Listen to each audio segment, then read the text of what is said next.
Hi there, welcome back to the channel. Glad to have you here. I'm going to start by saying if you did not subscribe to the channel yet, please do so right now. Click the subscribe button down below. We also appreciate if you give this video a like. If you do like it, of course, it helps us, so we can put this out in front of more people that are trying to learn about hair restoration like you. So today's video, we're going to talk about transplanting the crown of the scalp, the vertex area. Very important topic. A lot of us have hair loss there, the old bald spot in the back of the head. So there are some specific techniques that we use. I published these techniques in different textbooks over the years. So it's a nice area to approach, but it has some peculiarities. So if you're having thinning in the crown, if you have a bald spot that you're considering restoring, this information is going to be good for you to understand, so that when you go for your consultation, you and I can discuss it better. Okay, so let's go ahead and start the video.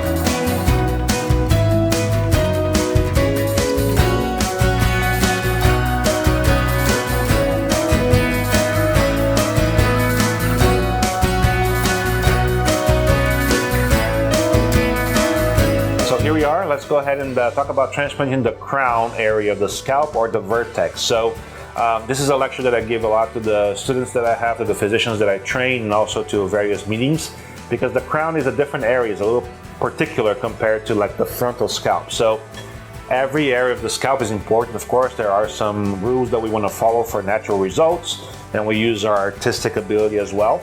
But the crown is particular because the hair, as you will see here, flows in a certain direction, and we have to follow that. So it's a little bit tricky, and again, I published these techniques here, the cross-hatching technique, in a couple of textbooks, and I talk about it a lot in meetings, in conferences. So it's something that I'm passionate about, and I put a lot of time studying it. So I'm going to give you some details on this, probably a little bit more than you need to know, but it's good to know more anyway, right? So let's define the vertex or crown. It's basically that area here on the top of the scalp, right? Posterior or behind the mid-scalp area, and it encompasses this lateral and inferior areas as well. When you look from the side, it's that little halo, right, that kind of becomes like a flat spot when you lose your hair, is that area right there. One of the most challenging things about the crown is that, geometrically speaking, it's called an ellipsoid. So that means that it's curved in every direction, right? So it's curved from front to back, and it's curved from side to side. So that curvature makes it a little bit more challenging, because the hairs, when they lay down on the curve like that, you have to consider these changes in angle and direction as you work with it. The frontal scalp, even though it's kind of rounded this way, it tends to be a little bit more flat, on the mid scalp as well. When you start to go back into the crown, it starts to curve, and just a little bit, it changes the approach and the technique a little bit. The crown can be a little challenging, technically speaking, nothing that you have to worry about, but when I teach doctors about the transplanting the crown, we go over a lot of the technical differences. It's a dome-shaped surface area, like we talked about.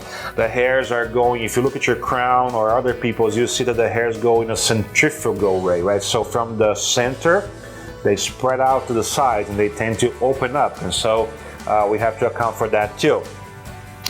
The observer's angle, that means that when people look at our crowns, they're usually looking at us from a top angle. Like if you go to a convenience store and you're out there in the cashier and you're paying for your stuff, and you just look up, there's that camera that's catching us from back here. It's a high angle, and we see that spot, and we're like, oh my God, I didn't know I had that much hair loss back there, right? That's because of the angle. It makes it harder for us to see the hair. When you're looking at someone face to face, like you're looking at me, your angle is more flat here, so it's different than if you visualize the hair like this. It's a little easier to camouflage the scalp, using the angle and direction. When the crown, because the angle is a lot higher, it's maybe a little more challenging. Also, another challenge that it poses for us as far as planning and procedure, and for you as well, is because it's an area that can be subject to progression. There is a video that we recorded on the importance of combining medical therapy to transplants. We'll put a link up here for you to watch that. And it's very important to contain the progression of the crown. Otherwise, you may end up what we call halo effect, right? You have transplants, and then you lost hair around it, and you have this donut where there's hair loss and there's hairs. It's not very cosmetically pleasing, so we want to avoid that as much as we can. And it must be approached carefully and methodically. Again, We'll talk about some of the nuances in the technique. This is probably more than you need to know again, but again, at least you can talk to your doctors. Are you going to be building these zones? Are you going to be looking at the angles? You're going to be a more educated consumer. Which cosmetic significance. I don't think the crown is as cosmetically significant as the top scalp, and this picture showed that for you. So this is a friend of mine that had surgery with me years ago. Looking at him from the front, you can see there's hair loss there, and also pretty good hair loss on the crown, right? When you're looking at him like this, you don't see the back of his head. So if I'm talking to him and I'm not seeing this, I maybe don't know how he looks in the back, right? Now this is after transplanting, so it looks much better. Hairline is nice, it's not too aggressive, it fits his face really well. And he's still bald back there, but I don't see it, so his appearance changed a lot, right? If I had transplanted only the crown, I would still look at him like this and he would still be bald to my eyes, even though the crown was treated. So from a cosmetic point of view, the frontal scalp and the mid scalp, I believe, are more important because they will change you more drastically. But I know that a lot of us worry about somebody coming behind us and seeing us. I have a lot of guys that are, on TV, or they're, lecturers and professors and stuff, and they worry that when they turn to face the board or they turn around, people are going to be looking at the back of their head. So I know it's important, I'm not trying to diminish that. I'm just making a point here. So again, the same patient looking from the back. We restored his hair here on the top, but he's still bald. But when you look at him from the front, you don't see the back of his head. So Dr. Ziering, a good friend of mine that trained me before, we worked together for many years. He published this article a few years ago. It's just the basic patterns of distribution of hair. He looked at a bunch of people, and he came in with these different patterns of distribution of the whorl, right? The whorl is, if you look at your head, there's a point or two where the hair is gonna swirl this way or swirl that way, or sometimes you have two of them that go in different directions. But that's the whorl classification, and it's just to show us the different patterns. It matters as far as the execution, but if I'm restoring your crown, I'm gonna be following your pattern. It doesn't matter what other people have, it matters what you have, right? So I have to analyze what your pattern of distribution, your pattern of hair flow is, so I can get you the best results. So I put a couple of pictures here, a sequence of pictures. Of course, they're different patients. It's not the same patient over time, but just to show you how much progression there can be in the crown. So you can start with someone with very little hair loss, right? And if not treated, let's say this patient can become that patient, more significant loss. Then you can go from this to this, scalp showing more, starting to look almost bald, to actual bald spots where you have no hair, right? To an enlargement of the periphery of the crown, see how it's kind of expanding right to the sides of it, to very severe, totally bald area. So again, it doesn't mean that if you look like this today, you're gonna be like this in the future, right? But we want to, there's no way to predict 100% also, there's no crystal ball. So we wanna get you when you're like this, or this, or this. Even at these stages, we can still treat you, and the important thing will be talking to you about medications to try to prevent that progression, and maybe even see if we can get the hairs better before we transplant you, okay? So what do I think about when I'm planning a transplant for your crown? I'm gonna be thinking about progression. Again, it's difficult to predict the progression of the area. I'm gonna be thinking about the amount of hairs that are gonna be required for that area.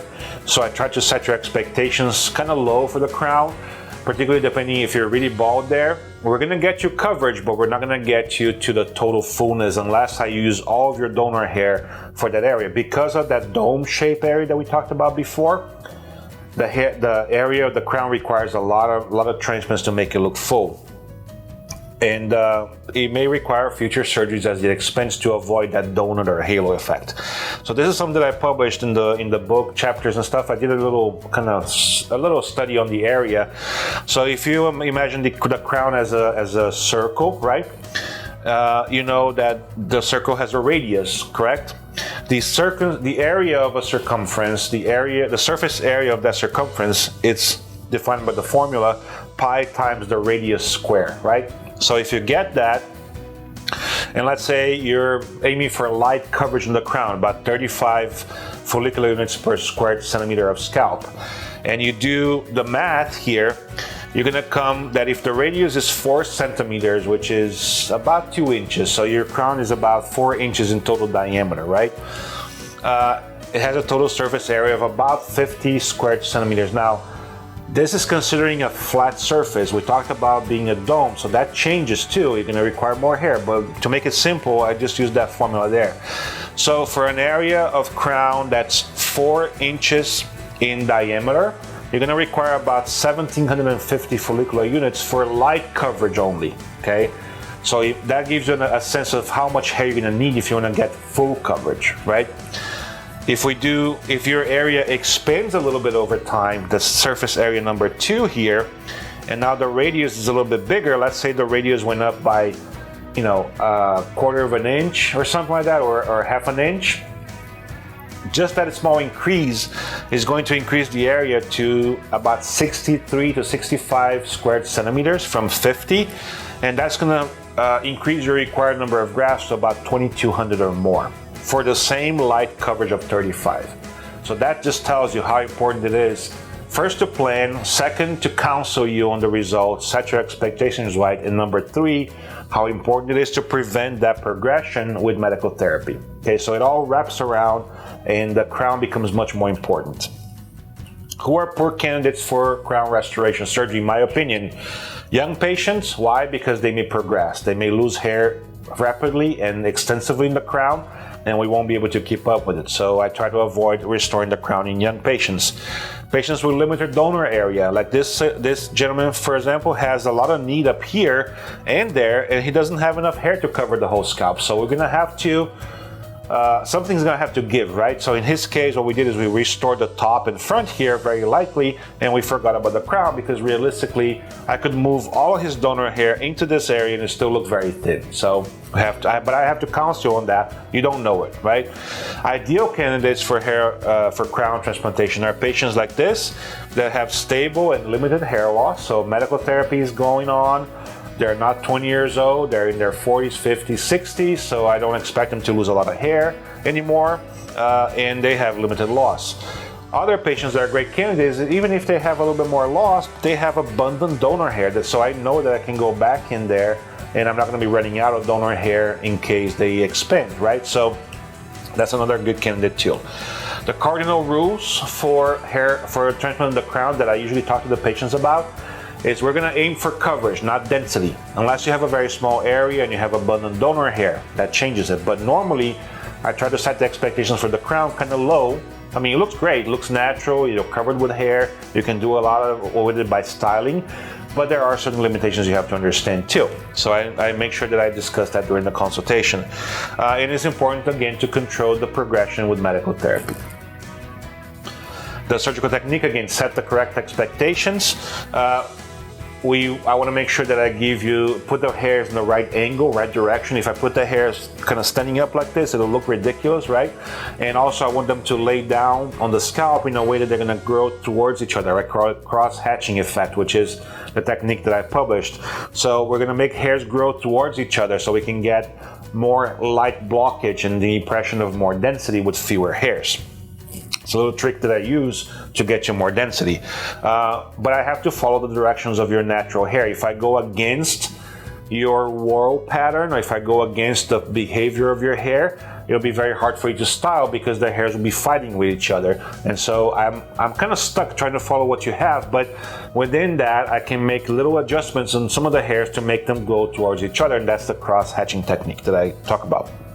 Again, the cross-hatching can be used, but it has to be used carefully. So just to show here, this is my preoperative plan on a patient's crown restoration. You can kind of see how his hair sort of turns into this clockwise direction here, right? So what I did is I marked with my marker about the distribution of hair, the orientation of hair, so that when I'm looking there with my magnifiers, I have these lines that I can use for my own reference. Also, I have the hair. So if I'm working down here and the hairs are going this way, if I put the hair going that way, that's not right because I'm going against the hair growth, right? So I want to make sure that it looks natural, so I have to follow this sort of clockwise direction of orientation. And within that, I will make some adjustments with the cross-hatching very carefully to improve your density. This is a picture of the patient just before we place the grafts. It's hard to appreciate that on the camera, but you can kind of see how I follow the same, overall distribution and orientation of the hair, so that when it's all done and grown, it's going to look very natural. An up-close picture of the whorl, so you can see how these little cuts, they go and they turn, right? So these are actually going to be placed this way, and so on. They're going to turn around, and so it'll create a very natural result for the patient. Results that we can obtain in the crown, very nice, very natural. Again, still looks a little bit thin, but much better than before. This patient had a lot of loss, very fine caliber hair. So again, the expectations were set correctly, so he's happy. Still can see a little bit of thinning, but much better coverage than before. In conclusion, crown can be a great area to restore. You don't have to live with a bald spot in the back of your head, but you need to talk to me before considering the crown restoration, because in my mind, when you're coming for your consultation, I'm going to be running through all these things when I talk to you about your possible procedure, certainly medication. We'll discuss that in the consultation, and if you want to transplant, if I think it's a good idea, how much we can expect as far as results. So the best thing to do, again, is to learn the things you learned here. So when you go for your consultation, you have all that information already ahead of you, and talk to us, and we'll tell you which is the best approach. Okay? So hopefully this was good for you. I hope you learned a little bit, and I certainly did. Reviewing my articles and everything is always good to kind of go back to things. So it's great to be here with you. If you, again, like the video, please click the like button so we can share with more people. Leave your comments below, questions and whatever, and make sure you subscribe, because we're going to be posting these videos again about every week. All right, I'll see you next time. Take care.